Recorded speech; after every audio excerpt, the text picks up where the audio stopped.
Doing the 360 defense requires you keep your body in motion at all times, using your arms to defend different angles of attack. The key is keeping your arms at an oblique angle with your hands open and straight so that you don't take any blows straight on.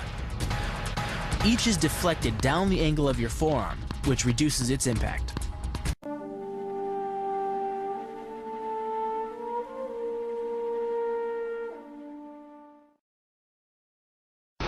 The kick's power comes from the torque generated by the rotation of the hips. It's the same principle that cracks a whip.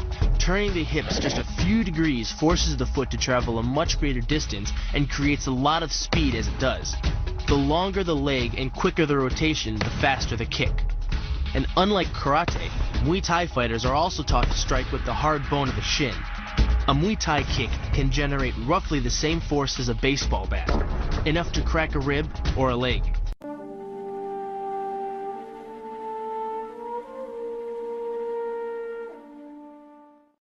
The hyperextension of the elbow, created by pulling back on the locked arm, virtually ensures that he will be taken down. The knee strike to the wrist dislodges the knife and further loads the elbow and shoulder. The technique can easily result in damage to the elbow joint, the tendons of the rotator cuff, or even a broken arm.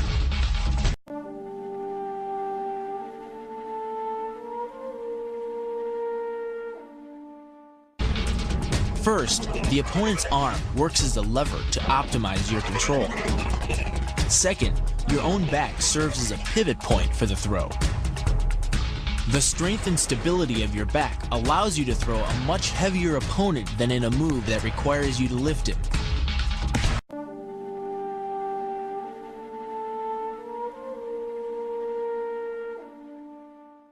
This kick is all about speed.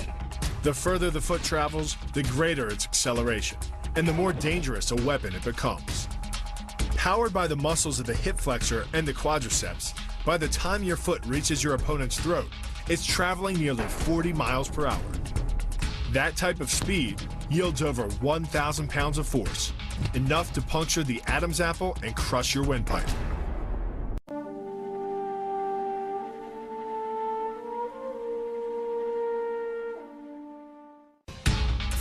But the real damage from the knee bar doesn't come from gravity. It comes from leverage. Once the knee is locked, your hips act like a fulcrum, and his leg acts like a lever, multiplying any force you apply.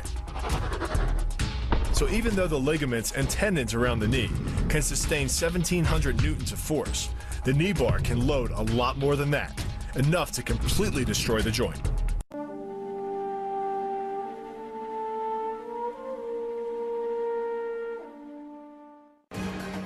The key to the reap is to get your opponent's center of mass outside his stability zone.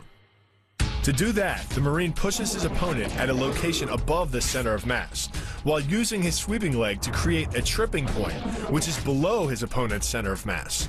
Once the loss of stability has occurred, gravity does the work, and the damage. On the ground and on his back, your opponent is now vulnerable to any number of finishing strikes.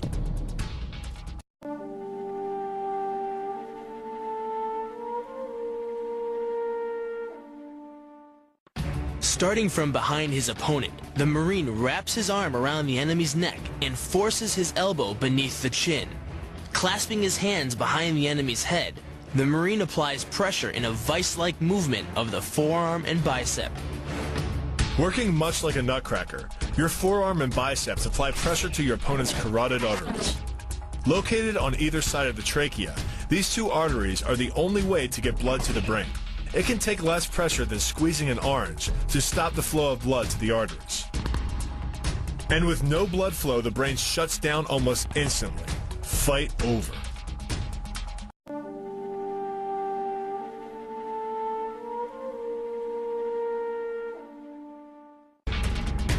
It's aimed at the largest gland in the human body, the liver. A direct hit won't just bring an opponent down. It can rupture the gland, causing severe internal bleeding. But the liver is well protected by the rib cage, so the kick must be accurate to within half an inch.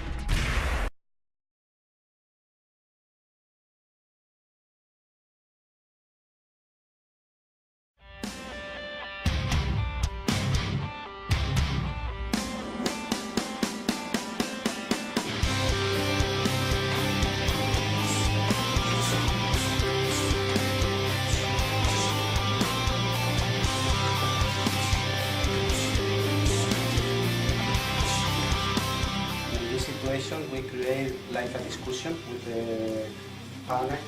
I use this for like a provocation. He attacked to me. I use the same moment for manipulation.